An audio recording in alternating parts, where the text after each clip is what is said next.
लेकिन आज मैं कोशिश करूंगा कि वहां से आगे की जो यात्रा है, यानी बुद्ध ने किस तरह से प्रयास किए, उसके बारे में हम आज जानने की कोशिश करेंगे। देखिए भाइयों और बहनों, एक बात तो हमें पूरी तरह से स्पष्ट है, और वो स्पष्ट होनी चाहिए बिल्कुल शुरू में ही। बुद्ध जन बुद्ध बुद्ध करके नहीं जन्मे थे। उनका जन्म बुद्ध के नाम से, या वो बुद्ध ही है इस नाम से उनका जन्म नहीं हुआ है। वे एक सामान्य व्यक्ति थे, हम जैसे ही एक मनुष्य थे। मनुष्य के रूप में उन्होंने जन्म लिया था। उनकी परवरिश अपने माता पिता के साथ हुई, अपने रिश्तेदारों के साथ हुई। उनका बचपन और युवा अवस्था तक की जो समय है, वह उन्होंने अपने परिवार के साथ, अपने लोगों के साथ बिताया था। और फिर जब उन्होंने कुछ बातें देखी, जैसे कि मैंने पिछली बार 2 संदर्भ दिए थे, उन बातों पर सोचने के बाद, यानी चिंतन करने के बाद, उन्होंने निर्णय लिया कि मुझे गृह त्याग करना चाहिए, मुझे परिव्राजक बनना चाहिए, यानी घर और परिवार को छोड़कर मुझे बाहर अ, सत्य की खोज में निकलना चाहिए। ऐसा जब उन्होंने सोचा, तब उन्होंने गृह त्याग किया था। ये सारी बातें हमने पिछले इसमें देखी है। अब देखिए, वो जो बात है, यानी जिस तरह से उनकी यात्रा शुरू हुई सत्य की खोज की, उससे हमें ये प्रतीत होता है कि उन्होंने स्वयं कुछ प्रयास किए हैं। अपने स्वयं के प्रयासों द्वारा ही वो बुद्धत्व की अवस्था तक पहुंच चुके। वो अपने आप बुद्ध नहीं बने। या अन्य जगह जब हम देखते हैं, अन्य धर्मों में देखते हैं, जैसे कि ईश्वरवादी जो धर्म है, उनमें हम देखते हैं तो वहां पहले से ही कोई यानी उपस्थित होता है। सारी बातें ईश्वर निर्मित होती है, और इस तरह से वो बातें बताई जाते हैं। लेकिन बुद्ध धम्म में, बुद्ध के जीवन में ये बातें हम नहीं देख पाते, क्योंकि वो ऐसा है ही नहीं। अब ये उन्होंने अपने प्रयासों से इस अवस्था को प्राप्त किया, जिसे हम सम्यक संबोधि कहते हैं। वो अवस्था किस तरह से उन्होंने पाई है, किस तरह से वहां तक वो पहुंचे हैं, यही हमें देखना है। और मैं समझता हूं कि यही बात हम सब के लिए बहुत ही ज्यादा महत्वपूर्ण है। क्योंकि देखिए, यहाँ सबसे महत्वपूर्ण बात यह है कि यदि किसी व्यक्ति को अपना विकास पाना है, अपने भीतर जो भी कोई मनुष्य की सद्गुण है, यानी जो भी कुछ क्वालिटीज है, यदि उन्हें विकसित करना है, एक सच्चा व्यक्ति बनना है, एक सच्चा मानव बनना है, तो अपने स्वयं के ही प्रयासों द्वारा वो बन सकता है। किसी के आशीर्वाद से, या किसी की पूजा कर कर, या इस तरह से कोई बातें कर कर कोई व्यक्ति अपना विकास नहीं कर सकता। तो यहाँ सिद्धार्थ गौतम जब थे, तब से लेकर संबोधि प्राप्ति तक, बुद्धत्व प्राप्ति तक का जो फासला है, वो उन्होंने किस तरह से तय किया, इसकी हमने कुछ जानकारी ली है।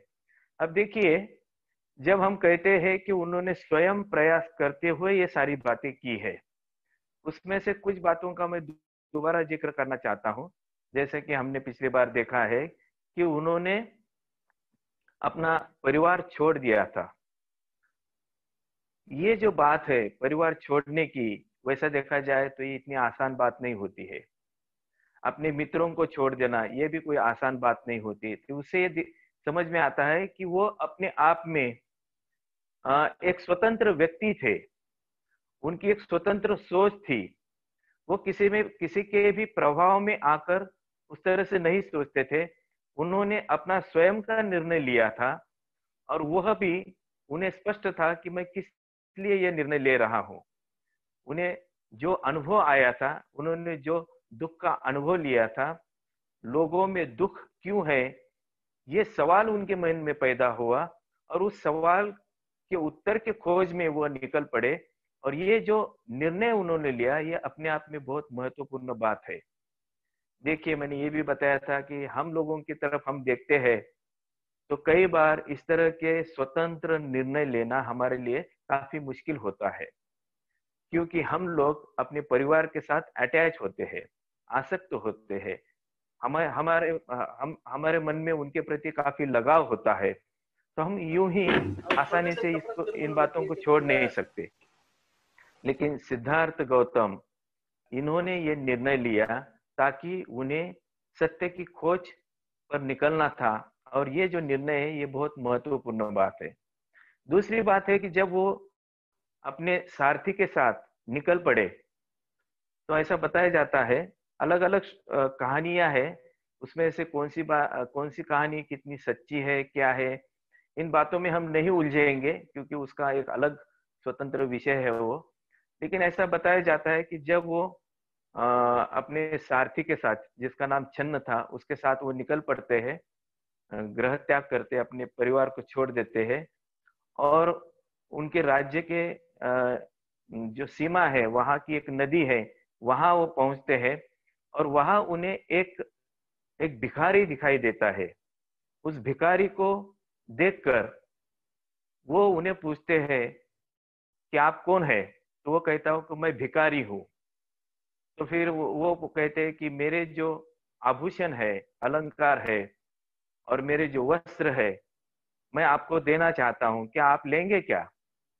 तो वो जो भिखारी है, उसे तो काफी खुशी हो जाती है, वो प्रसन्न हो जाता है, उसको लगता है कि ये तो राजा है, और राजा के वस्त्र और आभूषण, अलंकार, ये सब मुझे दे रहे हैं, तो मेरे लिए कितनी बड़ी बात है। क्योंकि उसने जिंदगी में, अपने जीवन में कभी भी इस तरह की बातें देखी नहीं थी, और ना ही उनका अनुभव किया था। तो खुशी के मारे एक तरह से एकदम खुश हो गया, वो काफी आनंदी हुआ, और उसने बोला कि हाँ, ये मुझे दे दीजिए आप। अब देखिए, उसी वक्त सिद्धार्थ गौतम अपने सारे जो गहने हैं, आभूषण है, वस्त्र है, सारे उतार देते हैं और उस भिखारी को देते हैं। और उसके जो कपड़े हैं, जो कि फटे हुए हैं, काफी पुराने हैं, बिल्कुल मैले हैं, गंदे हैं, ऐसे वो कपड़े वो ले लेते हैं। अब यहाँ और एक बात वो करते हैं, वो अपनी तलवार निकालते हैं, और अपने अपने जो बहुत ही घुंघराले घने बाल थे, काफी सुंदर वो दिखाई दे रहे थे, उन बाल उस बाल को उन्होंने काट दिया, और अपना सर मुंडवा लिया। सर मुंडवा कर, कपड़े बदल कर वो वहां से निकल पड़े। अब ये जो बात है, ये कहानी के तौर पर हम इसे देखते हैं, हमें लगता है ये तो कहानी है, लेकिन ऐसा नहीं है।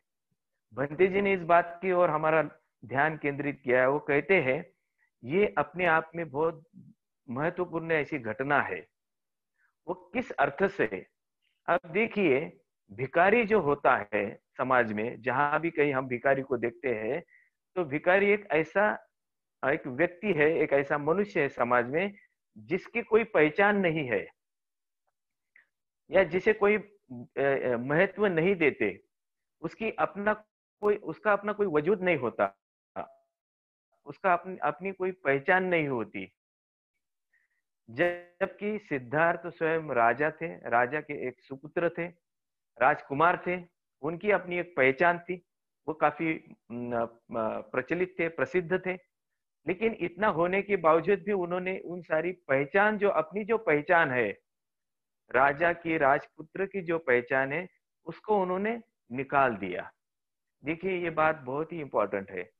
हम लोग जब बुद्ध के बारे में सोचते हैं, तो कई सारी बातों के बारे में हम जरूर सोचते हैं, लेकिन इन बातों को हम कहानी के तौर पर देखते हैं, एक घटना के तौर पर उसे हम समझने की कोशिश करते हैं। लेकिन यहाँ उन्होंने जो कदम उठाया है, वो बहुत ही महत्वपूर्ण है, जिसे हम कहते हैं साइकोलॉजिकली, मानसिक तौर पर उन्होंने उन्होंने अपनी पहचान को मिटाने की कोशिश की है।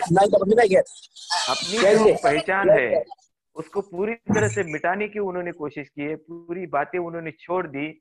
जो पुरानी पहचान थी, उसको वहीं पे उन्होंने नष्ट कर दिया, और फिर वो आगे बढ़ गए। ये बात बहुत महत्वपूर्ण है। इससे ये प्रतीत होता है कि उन्होंने अपने बारे में किस तरह से पहले से ही चिंतन किया था।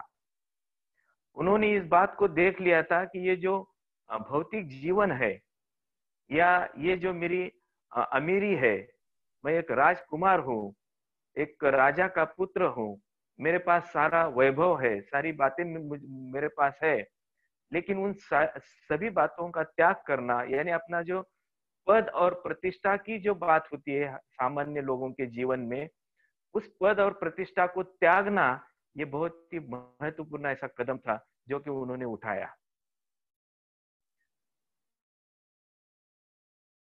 फिर हम देखते हैं कि जब वो शिक्षाओं को हासिल करते हैं और फिर उन्हें पता चलता है कि इन्होंने जो भी कुछ मुझे दिया है, जैसे कि मैंने आपको बताया था कि पहले तो वो आलार कालाम के यहाँ पहुंचे, वो बहुत बड़े जाने माने आचार्य थे। फिर उद्दक राम पुस्तक के पास पहुंचे, वो भी बड़े आचार्य थे। उनसे सारी शिक्षा हासिल की, लेकिन वहां उन्हें संतुष्टि नहीं मिली। यानी वो जो चाहते थे, जिस ज्ञान को वो हासिल करना चाहते थे, वह ज्ञान उन्हें वहां नहीं मिल पाया। तब भी उन्होंने निर्णय लिया कि अब मैं इनको छोड़ दूंगा।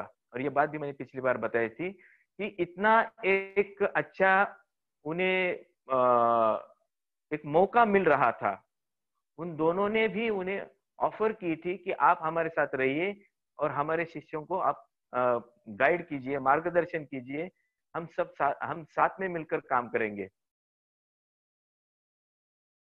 इनकार किया। उन्होंने कहा कि नहीं, मैं ऐसा नहीं करूंगा।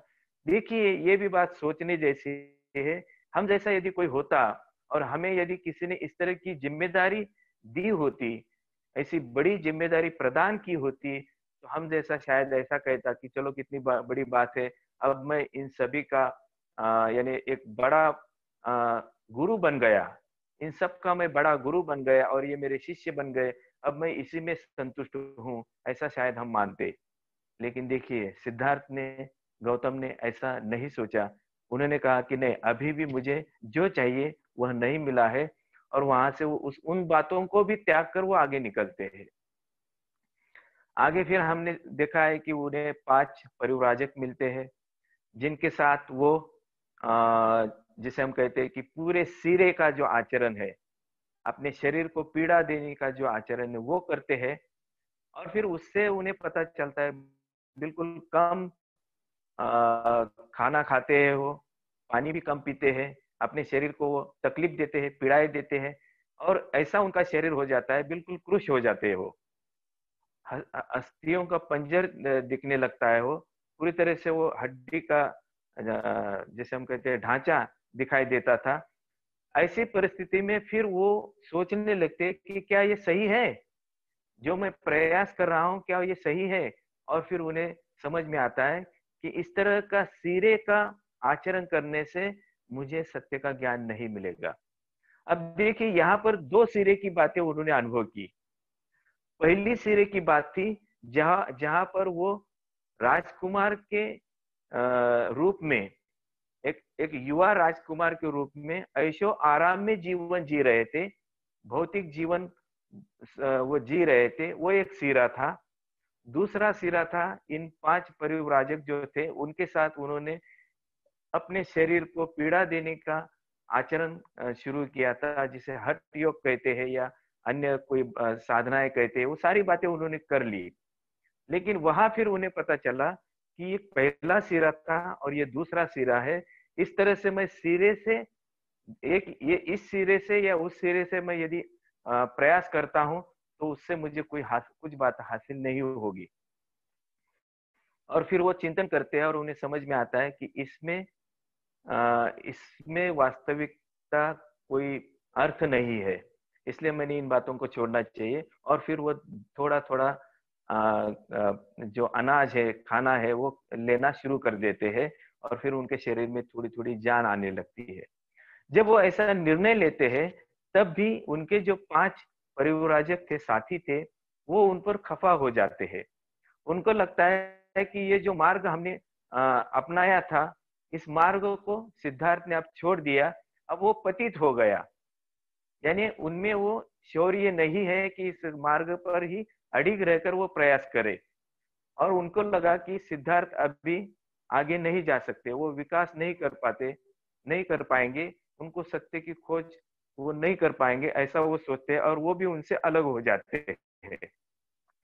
यहाँ पर भी हम यह सोच सकते हैं कि सिद्धार्थ गौतम ने अपने इन साथियों को भी छोड़ दिया और वो अकेले ही आगे बढ़ने लगे।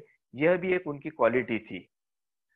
जब उन्हें पता चला कि मुझे जो जिस सत्य की खोज करनी है वो मुझे अकेले ही करनी है और इस तरह से सिरे का आचरण करने से वो प्राप्ति नहीं होगी, इसलिए वो यह सोचते हैं कि मुझे मिडल पाथ फॉलो करना चाहिए, मध्यम मार्ग फॉलो करना चाहिए। और ये बातें उनके जीवन में बहुत ही महत्वपूर्ण है और इसी के कारण आगे चलकर वो सत्य की खोज करते हैं, उन्हें बुद्धत्व की प्राप्ति होती है। ये बात भी हमने देखी और ये भी गौर करने जैसी है कि क्या हम ऐसा कर पाते हैं क्या? जब जब हम किसी के साथ रहते हैं, किसी के साथ हम जुड़ जाते हैं, जिसे हम कहते हैं कि किसी गुट के साथ हम जब जुड़ जाते हैं, तो उस गुट को छोड़ना हमारे लिए काफी मुश्किल हो जाता है, क्योंकि हम उस गुट के साथ अपनी पहचान बनाने की कोशिश करते हैं, जिसको तोड़ने की कोशिश सिद्धार्थ ने की थी। इस बात पर भी हमें चिंतन करना चाहिए कि हम इस तरह से प्रयास करते हैं क्या? वैसे देखा जाए तो काफी बड़ा विषय है, जिसे हम कहते हैं कि हमारी एक ग्रुप टेंडेंसी होती है। हम किसी न किसी तरह के गुट में अपने आप को सुरक्षित मानते हैं, फिर चाहे परिवार हो, फिर चाहे अपना समाज हो, कोई पॉलिटिकल पार्टी हो या कोई सामाजिक संगठन हो या इस तरह की कोई भी बातें हो, उसमें हम अपने आप को सुरक्षित समझते हैं और उनको उन बातों को छोड़ना नहीं चाहते। इसलिए इसका कारण यह है कि हम सही अर्थ से स्वतंत्र व्यक्ति बनना नहीं चाहते। हम अपने इन बंधनों को तोड़ना नहीं चाहते। यही बात हम सिद्धार्थ के जीवन से देखते हैं। आगे चलकर जब वो आचरण करते हैं, स्वयं अकेले वो ध्यान करने लगते हैं, तब उन्हें याद आता है कि बचपन की एक घटना उन्हें याद आती है। वो समय ऐसा था जब उनके पिता शुद्धोधन उस काल में जो खेती की जाती थी, तो जब खेती का आरंभ होता था साल में, जिस समय में खेती शुरू की जाती थी, उस आरंभिक दिनों में वहाँ एक उत्सव मनाया जाता था, एक तरह का त्योहार रहता था, जहाँ जो मुखिया है, जो राजा है, उसके हाथों वो पूजा रखी जाती थी और वो पूजा करने के लिए शुद्धोधन के साथ सिद्धार्थ भी, जब वो छोटे बच्चे थे, बालक थे, तब वो उनके खेत चले गए थे और वहाँ वहाँ वो सारी तैयारी हो रही थी। राजा शुद्धोधन उस पूजा में पूरी तरह से लीन हो गए थे, उसमें व्यस्त हो चुके थे, लेकिन सिद्धार्थ का ध्यान उस तरफ नहीं था। वो एक जगह उसी वो खेत में एक अच्छा पेड़ था, पेड़ के तले जाकर छाव में वो बैठ गए और वहां बैठते ही कुछ ही पल में वो ध्यान की अवस्था में चले गए। उस वक्त वो जो ध्यान कर रहे थे, बुद्ध ने स्वयं बताया कि वो आनापानसति इस ध्यान को कर रहे थे और वो कई समय तक वो ध्यान वो करते रहे। ऐसा बताया जाता है कि जब शुद्धोधन इस पूजा के लिए उस खेती में चले गए थे, वो समय था दोपहर का। दोपहर के समय वो वहां पर चले गए थे और वो पूजा खत्म होते होते शाम हो गई। तब भी वो पूजा खत्म होने के बाद भी सिद्धार्थ बिल्कुल अपने जगह पर निश्चल बैठे हुए थे, अडिग बैठे हुए थे। उन्हें आसपास की कोई खबर नहीं थी। पूरी तरह से वो अपने आप में एकाग्र हो चुके थे। पूरी तरह से वो एकाग्र चित्त वहां पर बैठे थे। उनका जो शरीर था वो बिल्कुल स्थिर था। इसका मतलब ये है कि कम से कम वो 5-6 घंटे या 6-7 घंटे तक एक ही जगह पर बिना हिले डुले बैठे हुए थे और एक तरह से वो एकाग्रता का अनुभव ले रहे थे। अपनी अपनी जो आनापानसति, उस ध्यान का वो अनुभव कर रहे थे। जब वो दोबारा तपश्चर्या करने लगे, तब उन्हें इस बात की याद आई और उन्हें लगा कि ये जो मैं तपश्चर्या अलग-अलग तरह से कर रहा हूँ, शायद इससे मुझे सत्य का ज्ञान नहीं होगा। और फिर वही पुराना जो अनुभव उन्होंने लिया था बचपन में, वही अनुभव उन्हें लगा कि यही वही मार्ग है जिससे कि मुझे सत्य में खो सकता हूँ। और फिर वो हर वक्त उस वक्त उन्होंने आनापानसति इस ध्यान को ही चुन लिया उन्हें पूरी तरह से विश्वास था कि इस ध्यान के आचरण से ही मैं सत्य को पहचान पाऊंगा, उसे खोज निकाल पाऊंगा। और फिर वो ध्यान करने लगते हैं, और फिर आपको पता है कि फिर जो 7 सप्ताह तक उन्होंने इस तरह का प्रयास किया है। जो बोधि वृक्ष आज जिसे कहते हैं, वो पीपल के वृक्ष के तले बैठे थे, और फिर वहां उन्होंने 7 सप्ताह के बाद रात के समय उन्हें साक्षात्कार हुआ, यानी उन्हें उन्हें ज्ञान की प्राप्ति हुई, और वो बुद्ध बुद्ध कहलाए। अब ये जो बात है, यहाँ भी कुछ बातें बहुत ही रोचक हुई है, जो समझना बहुत जरूरी है, क्योंकि यहाँ उन्होंने स्वयं प्रयास करते हुए यहाँ तक वो पहुंचे हैं। और जब उन्हें बुद्धत्व की प्राप्ति हुई, तो वो भी कोई आसानी से नहीं हुई। काफी तकलीफों का सामना उन्हें करना पड़ा, काफी बातों से उन्हें जूझना पड़ा, काफी अपने मन में जो उथल-पुथल है, उसके साथ उन्हें संघर्ष करना पड़ा। अपने मन के साथ उन्हें काफी सारा संघर्ष करना पड़ा। वो इतना ये था कि कोई भी सामान्य व्यक्ति वहाँ टिक नहीं पाता था। ऐसी सारी बातें वहाँ उन्होंने अनुभव की है, जिसका वर्णन बहुत ही अच्छी तरह से एक ग्रंथ में आया है, जो मैं आपके लिए पढ़कर बताना चाहूंगा, ताकि वो जैसा है वैसा मैं आपको बता सकूं। वैसे देखा जाए तो ये जो हिस्सा है जो मैं बताऊंगा, ये है भगवान बुद्ध जीवन और दर्शन, जो कि धर्मानंद कोसंबी जी ने ये किताब लिखी है। इसमें उन्होंने इसका वर्णन किया है। हालांकि ये जो वर्णन है उन्होंने जिसे हम कहते हैं कि प्राचीन जो ग्रंथ है, जैसे कि ललित विस्तार, इस ग्रंथ से उन्होंने कुछ जानकारी ली है, और कुछ जानकारी उन्होंने अलग अलग ग्रंथों से ली है। वो कहते हैं आर्य आर्य पर्यसन सूत्र से भी ली है, उत्तदंड सूत्र से भी उन्होंने ये जानकारी ली है। तो इस तरह से कई सारी बातें उन्होंने अलग अलग ग्रंथों से जानकारी ली है। अब इसमें थोड़ा ये है कि अलग अलग जो कथाएं हमें सुनने में आती है ग्रंथों के माध्यम से, उसमें वास्तव में कौन सी कथा कितनी सही है, ये समझ पाना मुश्किल है। लेकिन ज्यादातर बौद्ध लोगों का मानना है कि ये जो कथा है, ये जो बात यहाँ पर बताई है, वो बिल्कुल सही है, और वो कई जगह पर वो देखने में मिलती है, जिसे हम पहचानते हैं मार विजय नाम से। हमें पता है कि जब वो तपश्चर्या कर रहे थे, घोर तपश्चर्या कर रहे थे, तब उनका सामना मार से हुआ। और ये जो मार है, इसके बारे में उन्होंने जो जानकारी दी है, वो कहते हैं कि इसका काव्यात्मक वर्णन बुद्ध चरित में आता है। उसका दूसरा जो वर्णन है, सुत्त निपात के प्रधान सुत्त में भी आता है, जहां पर ऐसा कहा जाता है। अब मैं वो पढ़ के बताऊंगा आपको। बुद्ध ने स्वयं ये जानकारी दी है, नैरंजन नदी के किनारे तपश्चर्या का प्रारंभ करके निर्वाण प्राप्ति के लिए बड़े उत्साह से मैं ध्यान कर रहा था।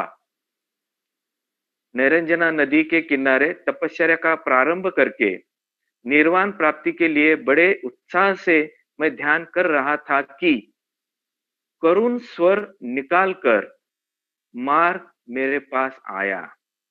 देखिए मार कितना चालाक है। उसने क्या किया, करुण स्वर निकाला और उनके पास आया, और उन्होंने कहा कि तुम क्रूश एवं दुर्वर्ण हो, मृत्यु तुम्हारे पास है, 1000 हिस्सों में तुम मरने वाले हो, तुम्हारा जीवन केवल एक हिस्सा बाकी है। हे भले मानुस, तुम जियो, जीना उत्तम है, तुम जियोगे तो पुण्य कर्म करोगे। यदि तुम ब्रह्मचर्य से रहोगे और अग्निहोत्र की पूजा करोगे, तो विपुल पुण्य का संग्रह होगा। यह निर्वाण का उद्योग यह निर्वाण का उद्योग किस लिए चाहिए? देखिए, ये सिद्धार्थ गौतम जो प्रयास कर रहे थे, उनको वो वहां से उनके निश्चय से वो दूर हटाना चाहते थे। उन्हें वो इस तरह से जताना चाहते थे कि ये निर्वाण के पीछे क्यों पड़े हो, इससे क्या हासिल होगा? आप तो अभी क्रूश हो चुके हैं, आप कभी भी मर सकते हो, इसलिए आप सुखी जीवन जियो। अच्छा पुण्य कर्म करो, इस तरह से वो उनको समझाने की कोशिश कर रहे थे। ऐसा बोलने वाले उस मार से भगवान ने कहा, असावधान मनुष्य के मित्र, हे पापी, तुम यहाँ क्यों आए, यह मैं जानता हूं। उस प्रकार के पुण्य की मुझे बिल्कुल आवश्यकता नहीं है। जिसे पुण्य की आवश्यकता हो उसे मार ये बातें सुनाइए। और फिर वो कहते हैं, मार को ये कहते हैं, मुझ में श्रद्धा है, वीर्य है, वीर्य का मतलब है उत्साह है, और प्रज्ञा भी है। इस प्रकार जब मैं अपने ध्येय पर चित्त रखा है, तो मुझे जीने के लिए क्यों उपदेश दे रहे हो। यह पवन नदी के प्रवाह को भी सुखा सकेगा, परंतु मुझ जैसे ध्येय पर चित्त रखने वाले का रक्त वह नहीं सुखा सकेगा। परंतु यदि मेरे प्रयत्न से रक्त शोषित हो जाए, तो उसके साथ मेरे चित्त एवं क्लेश्म विकार भी सूख जाते हैं, और मेरा मांस भी क्षीण होने पर चित्त अधिकतर प्रसन्न होकर स्मृति, प्रज्ञा एवं समाधि उत्तरोत्तर बढ़ती जाती है। इस प्रकार रहकर उत्तम सुख का लाभ होता है, तो मेरा चित्त कामोपभोगों की ओर नहीं जाता। यह मेरी आत्मशुद्धि देखो। ऐसा सिद्धार्थ गौतम मार को कहते हैं। और फिर वो आगे कहते हैं, मार को उन्होंने पहचान लिया है। वो कहते हैं, हे मार, कामोपभोग तुम्हारी पहली, अरति दूसरी, भूख एवं प्यास तीसरी, और तृष्णा तुम्हारी चौथी सेना है। मार की जो सेना है, मार की 10 सेनाएं बताई जाती है। बुद्ध उन सेना को पहचानते हैं, यानी सिद्धार्थ गौतम, अभी वो बुद्ध नहीं हुए हैं, वो पहचानते हैं और वो कहते हैं, कामोपभोग तुम्हारी पहली सेना है, अरति दूसरी सेना है, भूख एवं प्यास तीसरी, और तृष्णा तुम्हारी चौथी सेना है। पांचवी सेना आलस्य है, छठी सेना भीति है, यानी डर, सातवीं कुशंका, आठवीं अभिमान यानी गर्व। उसके बाद वो कहते हैं, लाभ सत्कार एवं पूजा, यह 9वीं सेना है, और झूठे मार्ग से पाई हुई कीर्ति, यह 10वीं सेना है, जिसके कारण मनुष्य आत्मस्तुति एवं पर निंदा करता है। तो उन्होंने मार की सेना को पहचान लिया, और वो आगे कहते हैं, हे काले नमूची, लोगों पर प्रहार करने वाली यह तुम्हारी सेना है। कायर मनुष्य उसे नहीं जीत सकता, जो उसे जीतता है उसी को सुख मिलता है। यह मैं अपने सिर पर मूंज की घास धारण कर रहा हूं। यदि मेरी हार हो जाए तो मेरा जीना व्यर्थ है। पराभूत होकर जीने की अपेक्षा संग्राम में मर जाना अधिक अच्छा है। कई श्रमण ब्राह्मण तुम्हारी सेना से मिल गए हैं, अतः वे नहीं चमकते, और जिस मार्ग से साधु पुरुष जाते हैं वह मार्ग उन्हें मालूम नहीं है। चारों ओर मार सेना दिखाई देती है, और मार अपने वाहनों के साथ सुसज्जित हो गया है। उससे युद्ध करने के लिए मैं आगे बढ़ता हूं, इसलिए कि वह मुझे स्थान भ्रष्ट न करे। देवता और मनुष्य तुम्हारी सेना के सामने खड़े नहीं रह सकते। तुम्हारी उस सेना को मैं अपनी प्रज्ञा से हरा देता हूं, जैसे पत्थर से मिट्टी का बर्तन तोड़ दिया जाता है। संकल्प को वश में रखकर और स्मृति को जागृत करके अनेक श्रावकों को उपदेश देता हूं। मैं देश विदेशों में संचार करूंगा।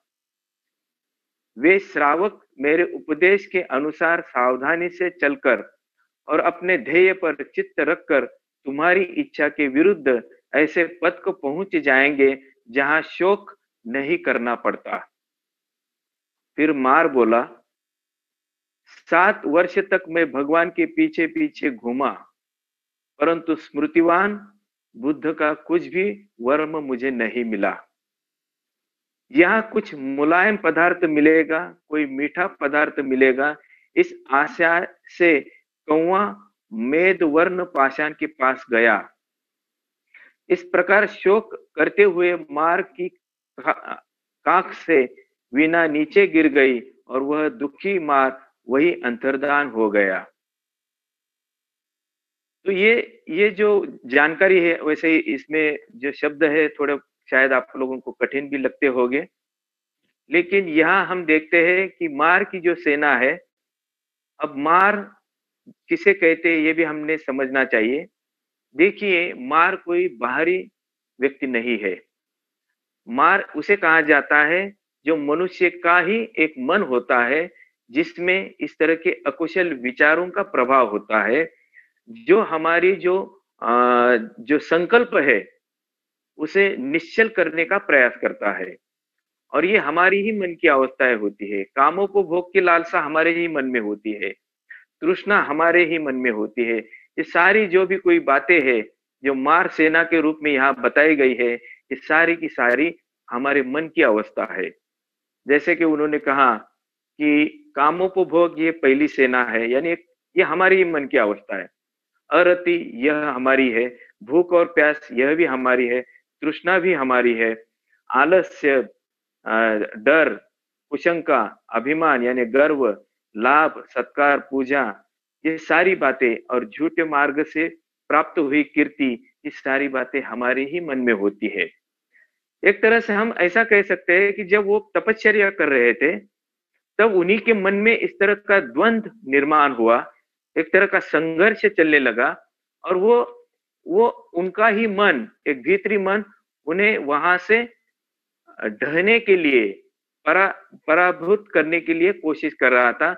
लेकिन सिद्धार्थ काफी दृढ़ निश्चयी थे, उन्होंने इस बात को नहीं छोड़ा और वो प्रयास करते रहे। तब जाकर फिर उन्होंने मार्ग पर विजय प्राप्त की। अब ये भी बहुत ही रोचक ऐसा प्रवचन है, भंते जी ने बहुत अच्छी तरह से इस प्रवचन को बताया है। हालांकि यहाँ अपने पास उतना समय नहीं है, इसलिए मैं उस पर ज्यादा नहीं बताऊंगा। लेकिन फिर उसके बाद मार्ग पर विजय पाने के बाद अपनी जितनी भी मन की अकुशल अवस्थाएं है, जिसे हम आश्रव कहते हैं, जो आश्रव है उनको नष्ट करने के बाद उन्हें बुद्धत्व की प्राप्ति होती है। और फिर उन्हें सत्य का ज्ञान होता है। वो जान लेते हैं कि मनुष्य का दुख का कारण क्या है, मनुष्य क्यों दुखी है। और उस ज्ञान को, जिसे हम कहते हैं प्रतीत्य समुत्पाद, यानी मनुष्य का दुख निर्माण किस कारण होता है, उसका भी काफी अच्छा वर्णन है।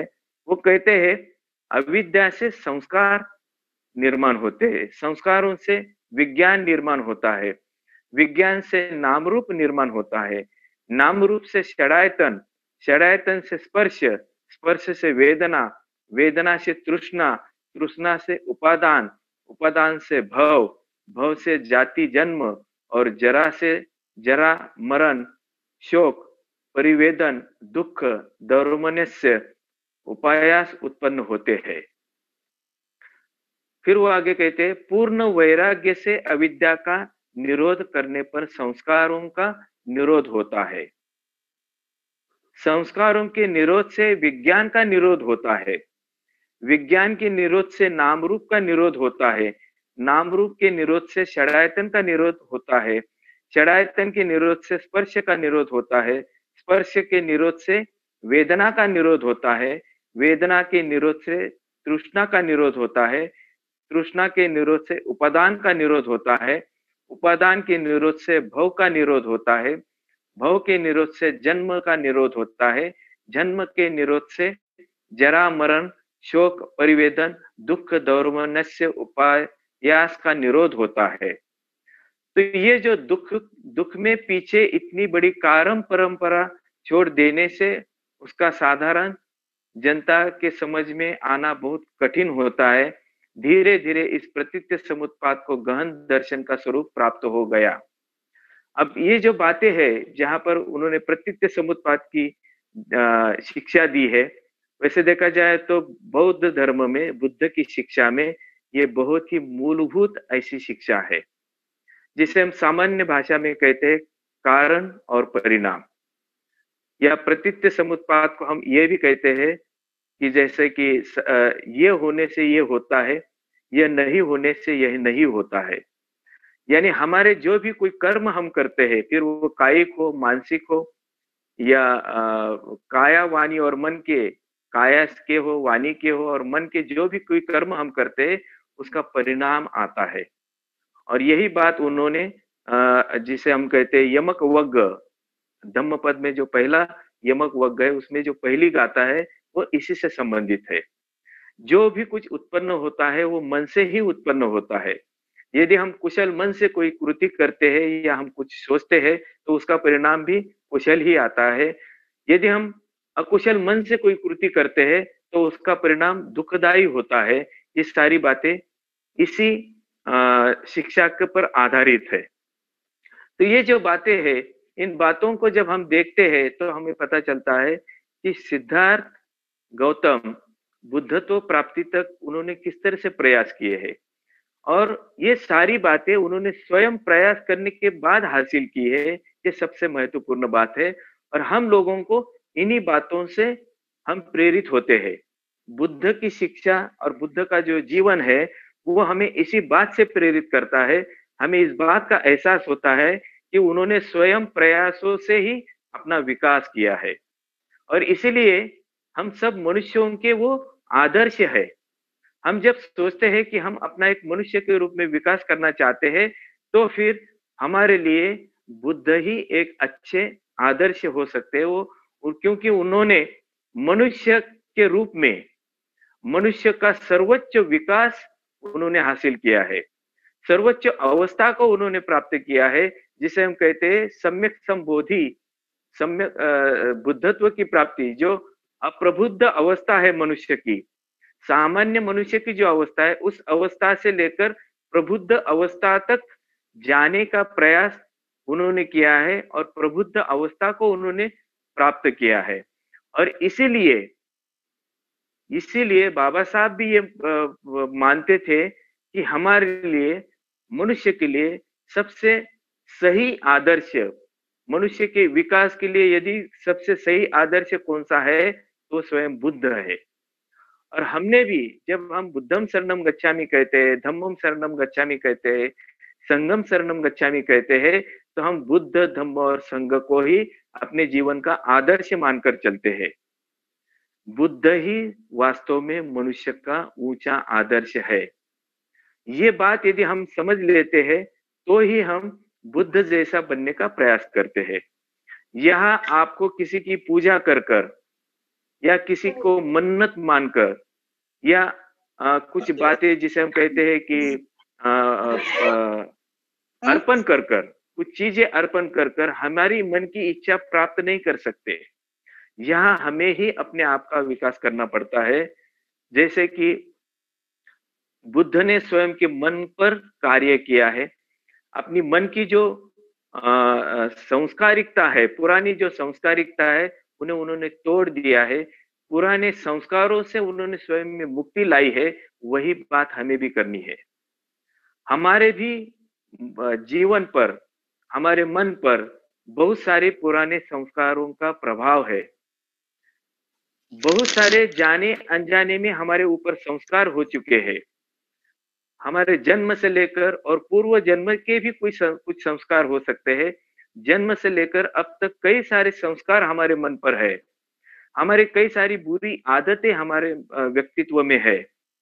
हमारे, जिसे हम कहते हैं कि जो बिहेवियर है, हमारा जो वर्तन है, जिस तरह से हम एक दूसरे के साथ पेश आते हैं, उसमें भी बहुत सारे बातें होते हैं जिससे कि हम दूसरों को तकलीफ देते हैं।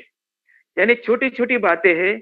हमारे मन को यदि यदि हम जानना चाहते हैं, यदि हम समझना चाहते हैं, तो हमें स्मृति का सराव करना पड़ेगा, आनापान सति का सराव करना पड़ेगा। तब हम अपने मन को समझ सकते हैं, हमारे मन के विचारों को समझ सकते हैं। हमारे मन में किस तरह के भाव है, क्या वो कुशल है या अकुशल है, यह हम समझ सकते हैं। और यह बताने का इस तरह का मार्ग जिन्होंने स्वयं चलकर सत्य की खोज की है, स्वयं का विकास किया है, वही मार्गदर्शन बुद्ध ने हमें दिया है।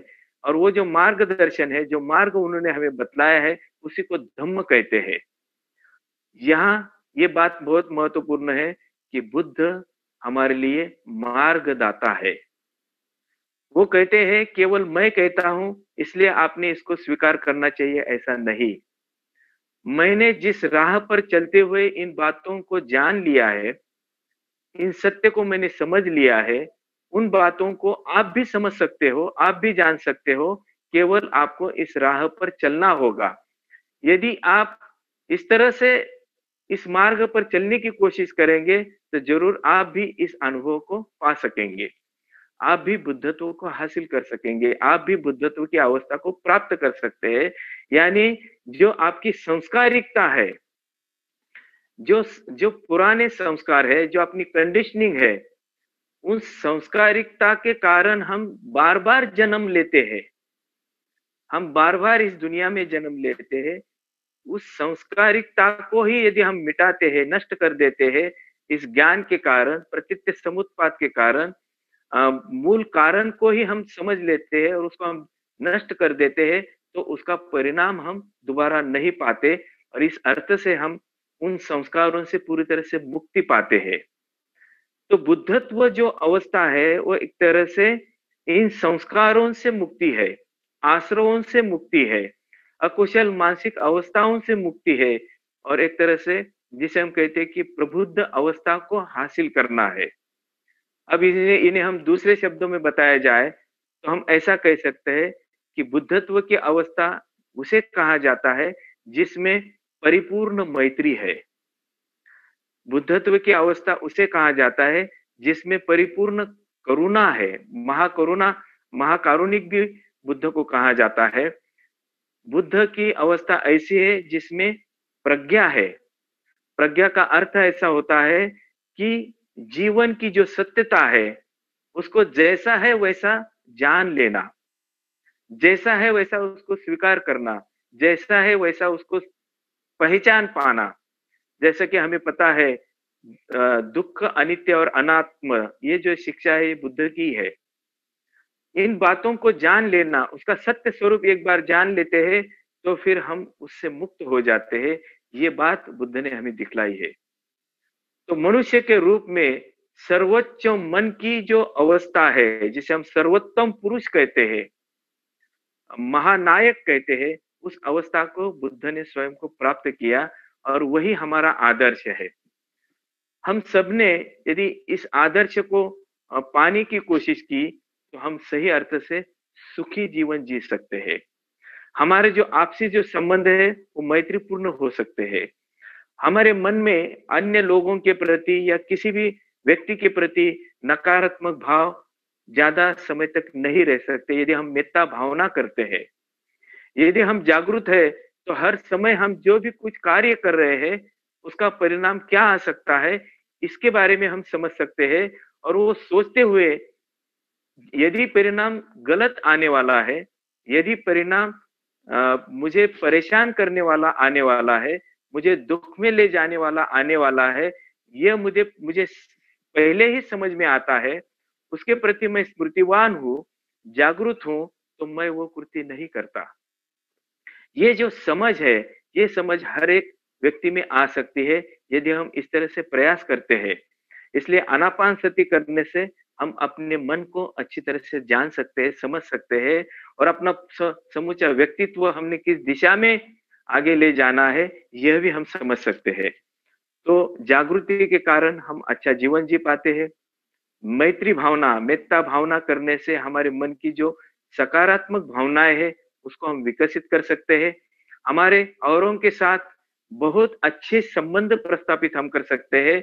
जहां भी कहा कहीं संघर्ष है, जहां भी कहा कोई जिसे हम कहते हैं कॉन्फ्लिक्ट है, विवाद है, उस विवाद की परिस्थिति में आप लोगों को अच्छी तरह से राह दिखा सकते हैं, उन्हें सुलझा सकते हैं, उन्हें मदद कर सकते हैं। हमारे जो भी कोई मानसिक समस्याएँ हैं, उनको उन्हें हम अच्छी तरह से सुलझा सकते हैं और एक अच्छा व्यक्ति के रूप में अच्छा जीवन जीने का हम प्रयास कर सकते हैं। और एक तरह से बुद्ध का जो आदर्श है, वो अपने जीवन में ढालकर एक अच्छे मनुष्य मनुष्य का एक आदर्श नमूना हम समाज में पेश कर सकते हैं। और ऐसे जितने लोग हम जैसे इकट्ठा आकर बुद्ध की शिक्षा को जानने की कोशिश करेंगे, बुद्ध के गुणों को अपने आप में विकसित करने की कोशिश करेंगे, उतना हमारा समाज बहुत ही एक आदर्श ऐसा समाज हो पाएगा, जिसे बाबा साहब ने कहा है कि एक नया नए समाज की रचना इससे बन पाएगी।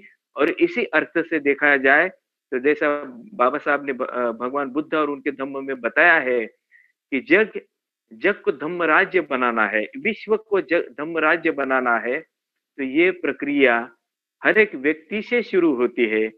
हर एक व्यक्ति से खुद से शुरू होती है और खुद के प्रयासों द्वारा ही हम उन बातों को पा सकते हैं। कोई दूसरा हमारे लिए कुछ नहीं कर सकता, कोई दूसरा हमारा विकास नहीं कर सकता। इसलिए हमने स्वतंत्र होना बहुत जरूरी है। और यही मार्ग बुद्ध के जीवन से यही प्रेरणा बुद्ध के जीवन से हमें मिलती है। और मुझे लगता है कि आज के इस विषय को लेकर जो बातें मैंने आपको बताई है, इससे ये बातें बहुत हद तक आपको समझ में आ चुकी होगी। वैसे देखा जाए तो बुद्ध का जीवन जैसा मैंने शुरू में ही कहा काफ़ी विशाल है। बुद्ध का ज्ञान काफ़ी विशाल है। बुद्ध के बारे में बताना बहुत ही मुश्किल है, कम समय में तो बहुत ही मुश्किल है। एक घटना मुझे याद आती है, बुद्ध ने स्वयं इसके बारे में ग्रंथों में बताया है कि किसी ने उनको सवाल पूछा था कि बुद्ध कितना जानते हैं? बुद्ध को सवाल पूछा गया कि आप कितना जानते हो? तो बुद्ध ने उस व्यक्ति को जवाब दिया कि वो उस वक़्त वो जंगल में थे। वो कहते कि जंगल में जितने भी पेड़-पौधे हैं, हाँ? उनमें से किसी एक पेड़ पर जितने जिसे हम कहते हैं डालियाँ है और जितने भी पत्ते हैं पेड़ को लगे हुए, उसमें से यदि मैं हाथ में कुछ पत्ते लेता हूँ, तो मेरे हाथ में जितने जितने पत्ते आते हैं किसी पेड़ से, जो आपको दिखाई देते हैं, बस उतनी ही जानकारी मैंने अब तक आपको दी है। मेरे पास जो ज्ञान है, मेरे पास जो जानकारी है, मेरा जो ज्ञान है, वो विशाल वृक्ष जैसा है। और जंगल में जितने ढेर सारे वृक्ष है, घना जंगल है, उतना ज्ञान मेरे पास है। अब देखिए इस बात से हमें ये प्रतीत होता है कि बुद्ध जैसा ज्ञानी दूसरा कोई शायद ही होगा। मैं तो कहता हूँ दूसरा कोई बुद्ध जैसा ज्ञानी हो ही नहीं सकता। और वो उन्होंने ये जो ज्ञान है हमें दिया है, और वो ज्ञान हम अपने जीवन में मुझे नहीं लगता कि हम पूरी तरह से समझ पाएँगे। लेकिन ऐसा होने के बावजूद भी बुद्ध की जो मूल शिक्षाएँ हैं, बुद्ध ने जो शिक्षाएँ हमें दी है, जो ग्रंथों में है, अलग-अलग जिसे हम कहते हैं कि जो त्रिपिटक है, उसके माध्यम से हम तक पहुँची है, उनका हमने अध्ययन करना चाहिए। जो सुत्त है, अलग-अलग सुत्त है, सुत्त निपात अलग-अलग निकाय है, उनमें जो शिक्षा आई है, उनसे हमने उसको उन शिक्षाओं को हासिल करना चाहिए और अपने जीवन में लाना चाहिए। त्रिरत्न बौद्ध महासंघ भी यही कोशिश करता है। बुद्ध बुद्ध को आदर्श मानकर बुद्ध की शिक्षा को लोगों तक पहुंचाने का कार्य हमारे जो संघ सदस्य है वो करते हैं। और केवल वो शिक्षा नहीं बताते, केवल वो पढ़ाते नहीं है, तो स्वयं भी उसका आचरण करते हैं। वो स्वयं अपने जीवन में उन आदर्शों को ढालने की कोशिश करते हैं, आचरणशील बौद्ध बनने की वो कोशिश करते हैं और उस आदर्श को लोगों के सामने रखने की वो कोशिश करते हैं। इस अर्थ से देखा जाए तो हम सब लोग एक दूसरे को मदद कर सकते हैं और यही हमारे संघ का कार्य है। भाई और बहनों, यहाँ तक मैंने काफी सारी आपको जानकारी दी है। हम अगले इतवार को इससे आगे बढ़ना चाहेंगे और विशेष तौर पर अगले इतवार को मैं आपको ये बताना चाहूंगा कि बाबा साहब ने बुद्ध को अपना आदर्श क्यों माना, बाबा साहब की दृष्टि से बुद्ध कौन है, कैसे है, और वो हमारे लिए क्यों जरूरी है। बाबा साहब ने जो जिस बुद्ध धर्म को स्वीकार किया है, वो बुद्ध धर्म कैसा है, कौन से धर्म को उन्होंने स्वीकार किया है, उनकी क्या सोच थी, उन्होंने किस तरह से अपना प्रयास किया है, इन सारी बातों को हम विस्तार से देखने की कोशिश करेंगे अगले इतवार को इसी समय। तो भाई और बहनों, आप लोगों ने बहुत ही अच्छी तरह से मुझे सुन लिया है। शायद कुछ बातें जटिल भी होगी, लेकिन हम सवाल जवाब में उनको देखने की कोशिश करेंगे, या कभी हम आप व्यक्तिगत रूप से भी जानकारी लेने की कोशिश कर सकते हैं। तो आप सभी का मैं तहे दिल से बहुत-बहुत धन्यवाद देना चाहता हूँ, और मैं यहाँ रुकना चाहता हूँ। जय भीम, नमो बुद्धाय।